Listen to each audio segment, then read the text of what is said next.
अगर डिस्क की कंडीशन देखें तो बिल्कुल लाइनिंग नहीं है, बहुत क्लियर है। लेकिन फिर भी अगर ब्रेक मारे तो चू चू जैसे आवाज़ आती है। वेल्डिंग टूट रही है ना, वो वेल्डिंग को बनाएंगे।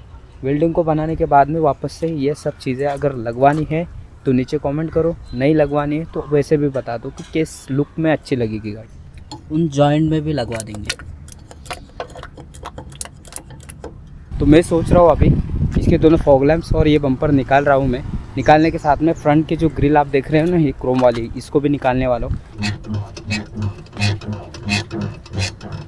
हेलो एवरीवन, कैसे हो आप सभी लोग? उम्मीद करते हैं काफ़ी बढ़िया होंगे। इसको लगभग 3 महीने के अंदर इतना रफली यूज़ किया है ना हमने, क्योंकि घर में शादी थी, थोड़े बहुत इधर उधर के काम भी थे।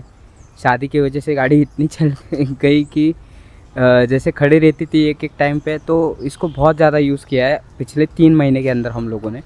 तो ऐसा वैसा ही यूज़ नहीं किया। गाड़ी की कंडीशन आप देख सकते हैं, पूरे टायर्स वगैरह देख सकते हैं, गाड़ी गंदी हो चुकी है। और एक और बात, वीडियो शुरू करने से पहले आपको ये एंगल कैसा लग रहा है, क्योंकि आज मैं शूट कर रहा हूँ हमारे नए कैमरे के अंदर। सो अभी आपको इसी से ही वीडियोस देखने को मिलेंगे। तो उसके बाद हम लोगों ने गाड़ी को 3 महीने से इतना यूज़ किया है ना कि गाड़ी को अगर हम लोग देखें तो पूरी कंडीशन इसकी रफ़ हो चुकी है। रफ़ के साथ में इंटीरियर के बारे में भी बात करता हूँ। तो इंटीरियर आप देख सकते हैं, इंटीरियर देख सकते हो, पूरे सीट्स वगैरह फट चुके हैं। स्टीयरिंग कवर की आप हालत देख सकते हैं, ठीक है। इसके बाद में बाकी गाड़ी के अंदर से कंडीशन देख सकते हैं। इंटीरियर पूरी तरीके से गंदा हो चुका है।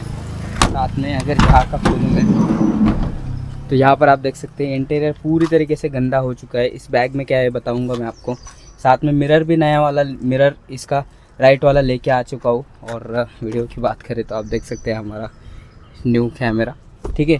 मिरर इसके लिए लेके आ चुका हूँ क्योंकि ये वाला जो मिरर आप देख रहे हैं ना, ये किसी भी समय नीचे गिर सकता है, ये देखो इसलिए मैंने मिरर भी लेके आ चुका हूँ। साथ में यहाँ पर आप देख सकते हैं कि ऑयल के इक्विपमेंट आपको दिख रहे होंगे, क्योंकि पिछले 1 साल से मैंने पीछे की लिप सस्पेंशन को कुछ ऑयलिंग भी नहीं किया है। ऑयलिंग ना करने की वजह से आप दिखाओ तो दिखाता हूँ,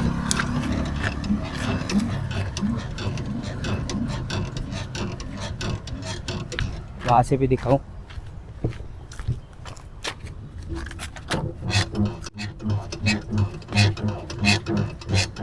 चलाने का मज़ा ही नहीं आ रहा भाई इसको। और देखेंगे अभी। सबसे पहले तो हम लोग स्टार्ट कर लेते हैं इसके पीछे के सस्पेंशन का काम। साथ में अगर आगे से भी दिखाऊँ फ्रंट व्यू गाड़ी का, तो फ्रंट व्यू में आप देख सकते हैं गाड़ी पूरी तरीके से गंदी है। गंदी के हिसाब से फ्रंट बम्पर आप देख सकते हैं पूरे अलाइनमेंट इसकी बिगड़ चुके हैं, क्योंकि यहाँ से आप देख सकते हैं कितना डिस्टेंस है। यहाँ पर आप देख सकते हैं थोड़ा सा डिस्टेंस है। उसके साथ में ही पुराने मतलब जो ओरिजिनल बम्पर है, इसका ओरिजिनल बम्पर को भी साथ में लेके नीचे आ चुका है। ये डिस्टेंस बहुत बढ़ चुका है यहाँ का। तो मैं सोच रहा हूँ अभी इसके दोनों फॉग लैंप्स और ये बम्पर निकाल रहा हूँ मैं। निकालने के साथ में फ्रंट की जो ग्रिल आप देख रहे हो ना, ये क्रोम वाली, इसको भी निकालने वाला हूँ, क्योंकि ये आगे जाके बहुत निकलेगा भाई। अगर ये गाड़ी चलाने के टाइम पे अगर गिर गया तो बहुत ये दिक्कत कर सकता है गाड़ी के लिए। और जैसे आप देख सकते हैं कि पुराने बम्पर की अलाइनमेंट भी डाउन होती चली जा रही है, बहुत खींच चुका है ये। उधर का व्हील खोलने से पहले आपको एक चीज़ बताना चाहूँगा। तो इस बैग में क्या है, तो इस बैग में हम लोगों ने एक नया जैक किसी से बोरो किया है। आप कहेंगे आपने गाड़ी का क्या जैक को क्या हुआ है, तो मेरी लापरवाही थी। ये जैक मैंने किसी को थोड़े दिन के लिए किसी को दिया था। देने के साथ में उसके पास से क्या हुआ या फिर कुछ हुआ, मुझे कोई भी आइडिया नहीं है इस चीज़ का। यहाँ से किसी ने तो ये जो केज नट रहता है ना, इसका जो सेफ्टी नट रहता है, जो सेफ्टी बोल्ट रहता है, यहाँ पर जो इसका सेफ्टी बोल्ट रहता है ना, वो किसी ने पहले से ही निकाल लिया था। और निकालने के साथ में अभी थोड़ी देर शादी से पहले, निकलने से पहले, इस गाड़ी का टायर यहाँ से थोड़ा सा पंचर लग रहा था, हवा चली गई थी। तो ये मैं जैक लगा रहा था, गाड़ी को लिफ्ट कर रहा था, लिफ्ट करने के साथ में ही जैक खिसक गया। मुझे लगा कि गलती से जैक लगाया रहेगा, इसलिए हुआ नहीं। उसके बाद मैंने अच्छे से रियलाइज़ किया कि इसका किसी ने तो ये नट ही निकाल लिया है।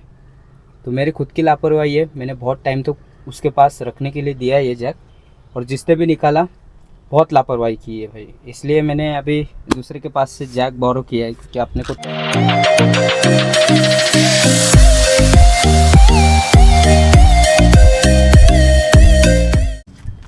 अभी हम लोगों ने टायर रिमूव कर लिया है। तो इसकी कंडीशन आप देख सकते हैं, पिछले 1 साल में कितना ज़्यादा ख़राब हो चुका है, इसके वजह से ये ज़्यादा नॉइज़ कर रहा है चलाने में। अगर शॉकर की बात करें तो शॉकर भी सही है, लेकिन अभी फ़िलहाल के लिए हम लोग क्या करेंगे, इसकी पूरी क्लीनिंग करेंगे, जिसके कारण मैंने पानी ला दिया है, ब्रश से पूरा इसको साफ़ करवा देंगे। साफ़ के बाद में इसका जो प्रोसेस करेंगे वो बताऊँगा। अच्छे से साफ़ करने के बाद, पूरी मिट्टी छुटाने के बाद में अब हम लोग इसके ऊपर ऑयलिंग करेंगे। तो जो गैप्स है ना, सबसे पहले गैप्स को हम लोग कवर करेंगे। ठीक है, इन गैप्स में भी लगाएंगे।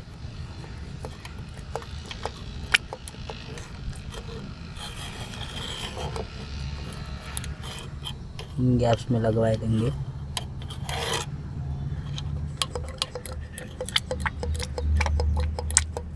और जो जॉइंट्स है उन जॉइंट में भी लगवा देंगे।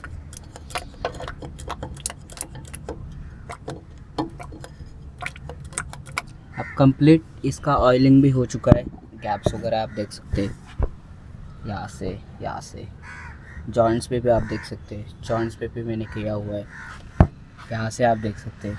ठीक है, ज़्यादा ऑयल नीचे गिर गया है, लेकिन इतना ऑयलिंग अगर करते हो ना तो लगभग 6 महीने 8 महीने ये आराम से विदाउट नॉइस चल जाते हैं। मोस्टली बहुत सारे भाई कमेंट भी करते हैं कि इसके ऊपर ग्रीसिंग करवा दो। तो ग्रीसिंग कैसा रहता है कि इसकी पूरी असेंबली खोल के वो ग्रीसिंग करवाना रहेगा तो वो ज़्यादा बेटर रहता है, क्योंकि ऊपर से ग्रीसिंग करेंगे तो जो एक्चुअल में जहाँ पे ग्रीस जाना चाहिए वहाँ पे तो ये पूरे टाइट असेंबली में तो नहीं जाता, इसको पूरा डिसमेंटल करना पड़ता है, उसके बाद में ही वो अच्छे तरीके से ग्रीसिंग हो पाती है।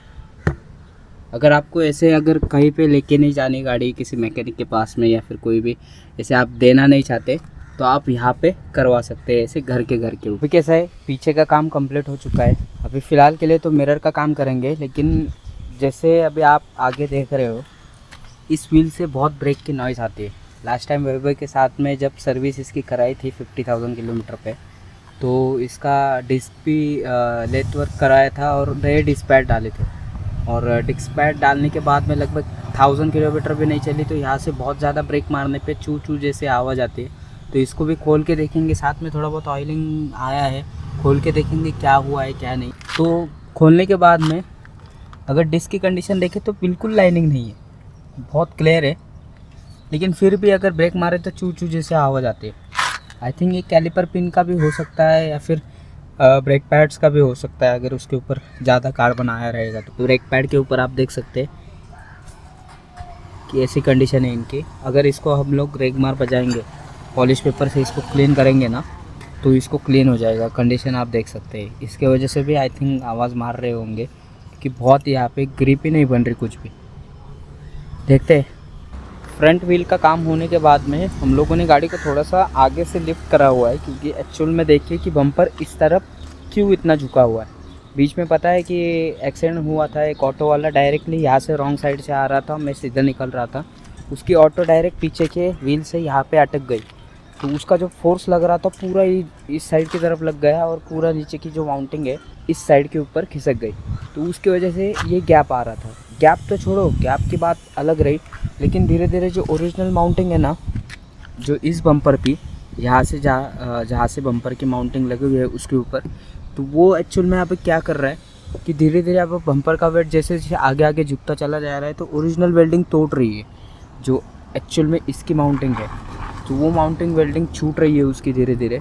तो मैं सोच रहा हूँ कि अभी इसको वेल्डिंग को रिपेयर कराऊँ या फिर बम्पर को रिप्लेस कराऊँ। आई थिंक बम्पर को तो रिप्लेस नहीं कर सकते हम लोग, ऐसा बम्पर मिलना भी अभी मुश्किल है। तो फ़िलहाल के लिए हम लोग क्या करेंगे, अभी इस बम्पर को पूरा बाहर निकालेंगे, ये है लाइट्स पूरे निकाल देंगे, बाहर निकाल लेंगे। उसके बाद ओरिजिनल बम्पर को भी डिसमेंटल करेंगे। उसके बाद में हम लोगों जो वेल्डिंग टूट रही है ना, वो वेल्डिंग को बनाएंगे। वेल्डिंग को बनाने के बाद में वापस से ये सब चीज़ें अगर लगवानी है तो नीचे कमेंट करो, नहीं लगवानी है तो वैसे भी बता दो कि किस लुक में अच्छी लगेगी गाड़ी। अभी फ़िलहाल के लिए मैंने सामने के जो फॉग लैंप है वो अनइंस्टॉल कर दिए, ठीक है। अभी हम लोग इसका बम्पर का काम कल करेंगे, क्योंकि अभी हो रही है शाम, तो उस टाइम पे काम करने का कोई भी मज़ा नहीं रहेगा। लेकिन फ़िलहाल के लिए तो अभी हम लोगों ने आगे की व्हील का भी ब्रेक पैड है वो क्लीन कर दिए, जहाँ से आवाज़ आ रही थी। साथ में ही यहाँ पर पीछे की लिप्स रिम सस्पेंशन, अगर मैं आपको सुनाऊँ सही से, आई थिंक देख लो, अभी बिल्कुल भी आवाज़ नहीं है, बिल्कुल भी थोड़ा सा भी आवाज़ नहीं है इसके अंदर। तो यही एक है। साथ में मिरर भी मैंने लगा के देख लिया है मिरर, तो मुझे कुछ ऐसा परफेक्टली लग नहीं रहा है जैसे पुराना वाला जो मिरर है ना वहाँ का, उस हिसाब से ही जो एंगल आ रहा है ना उसके अंदर, जो इसके अंदर एंगल नहीं आ रहा हो, तो मज़ा नहीं आ रहा लगाने के लिए। तो अब लोग हम फ़िलहाल के लिए तो इसको ऐसे ही रखेंगे, उसका वहाँ का मिलता है क्या देखेंगे। अभी लेने के लिए चलते हैं इसका मिरर, ठीक है।